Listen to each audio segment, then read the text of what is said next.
திருவள்ளூர் மாவட்டம் பட்டாபிராம் அருகே வீட்டில் புகுந்து சித்தியின் கை கால்களை கட்டி போட்டு நகைகளை கொள்ளையடித்த பெண் போலீசில் கைதாகியுள்ளார். கள்ள காதலனுக்கு செலவழிக்க கொடூர செயலில் ஈடுபட்ட பெண்ணின் பகீர் பின்னணி என்ன? நீ போலீஸில் இருந்திய உன்ன மாதிரி அவங்களாம் வந்துக்கிறாங்கப்பா, நீ பேசுப்பா, நல்லா பேச மாட்டேன். என்கிட்ட பேசிட்டு உயிரை விட்டேன், என்கிட்ட நல்லா பேசணும், கூடவே இருக்கிறமான்னு சொன்னேன். என்னை இந்த மாதிரி பண்ணிட்டு போடுறானுப்பா, திட்டு போடுறாங்க, தனலெல்லாம் சாத்திட்டாங்க. கடனாக காசு வேண்டும் என கூறி ஆண்களுடன் சென்ற பெண் மூதாட்டியை தாக்கி நகைகளை கொள்ளையடித்துள்ளார். தனது கள்ள காதலனுக்காகத்தான் எல்லாம் என கூறி போலீசில் சிக்கிய பெண் அதிர்ச்சி கொடுத்துள்ளார். 46 வயது பெண்ணின் கொடூர கொள்ளை திட்டம் அம்பலமானது எப்படி?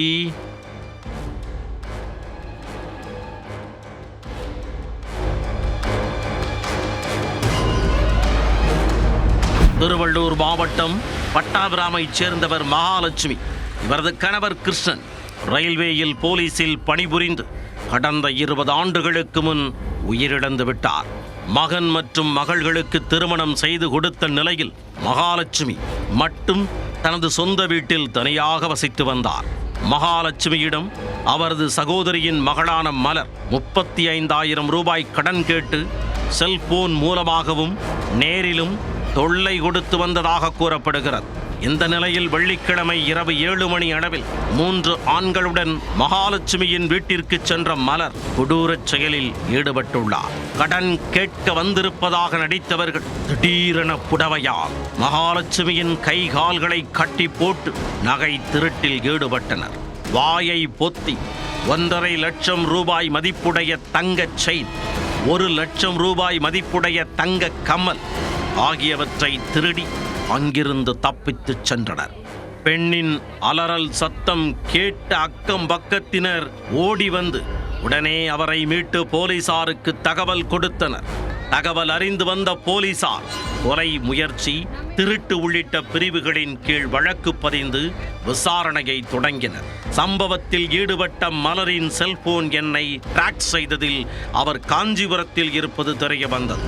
இதனையடுத்து அம்மாவட்ட போலீசாருக்கு அலர்ட் கொடுத்து தேடியதில் காஞ்சிபுரம் பேருந்து நிலையத்தில் பச்சி சாப்பிட்டுக் கொண்டிருந்த மலரை கையும் களவுமாக பிடித்தனர். அவருடன் இருந்த யோக பிரகாஷ், பாஸ்கரன், சுரேஷ் ஆகிய மூவரையும் போலீசார் கைது செய்தனர். பிடிபட்ட 4 காவல் நிலையம் அழைத்துச் சென்று விசாரித்ததில் மேலும் பல திடுக்கிடும் சம்பவங்கள் வெளிவந்தன. 46 வயதான மலருடன் தகாத உறவில் இருந்தவர்தான் 24 வயதான யோக பிரகாஷ். கடந்த ஓராண்டாக இருவரும் ஒரே வீட்டில் கணவன் மனைவி போல வாழ்ந்து வந்தனர். யோக பிரகாஷ் தனது செலவிற்காக அடிக்கடி மலரிடம் பணம் கேட்டு தொந்தரவு செய்து வந்துள்ளார். இதனால் மலர் தனது சித்தியான மகாலட்சுமியிடம் அடிக்கடி பணம் வாங்கி யோக பிரகாஷுக்கு கொடுத்து வந்துள்ளார். இது தெரியவர யோக பிரகாஷ் மகாலட்சுமியை தீர்த்து கட்டி பெரும் கொள்ளைக்கு திட்டம் போட்டுள்ளார். அதற்காக மலரையும் தனது நண்பர்களான பாஸ்கரன், சுரேஷ் ஆகிய மூவரையும் அழைத்துச் சென்று இக்கொடூரச் செயலில் ஈடுபட்டுள்ளார். இதனையடுத்து மலர், யோக பிரகாஷ் உள்ளிட்ட 4 இருந்து கொள்ளையடிக்கப்பட்ட நகையை மீட்டு அவர்களை சிறையில் அடைத்தனர்.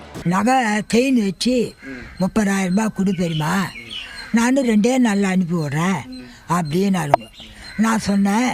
செயினெல்லாம் கழுத்தில் இல்லாத நான் இருக்க மாட்டேன், பலான பொண்டாட்டி எப்படிக்கிறா பாரு, இவ போய் போலீஸ்காரன் பொண்டாட்டியான்னு சொல்லுவாங்க, நான் கொடுக்க மாட்டேன் யாருக்கும் அப்படின்னு சொன்னாயா. அவளே தான் நாங்கள் சேரில் உட்காந்தையா, அது என்ன பேசினாங்களே என்ன தெரியும். 2 கையை அந்த ஆள் பிடிச்சிக்கின்னு அப்படி காலை பிடிச்சின்னு இதுவே உள்ளே போட்டாயா. நான் என்ன பண்ணேன், கது சேர்த்துட்டேன். செயின் படுக்குன்னு மேலே உக்காந்துனாயா. அந்த ஆள் குண்டாக்குறான் வெள்ளையா, மேலே உக்காந்து செயினை படக்கு நாட்டான். டே கருப்பாக ஒருத்தங்கிறான் உள்ளியா, டே கம்மல்லாம் கட்டுறா.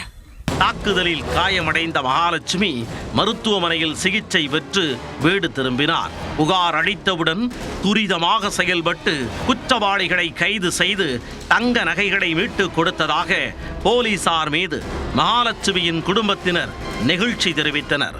கள்ளக்காதலனுக்கு செலவழிக்க சித்தியை தாக்கி நகை திருட்டில் ஈடுபட்ட பெண் போலீசில் சிக்கியது திருவள்ளூரில் பெரும் அதிர்ச்சியை ஏற்படுத்தியுள்ளது.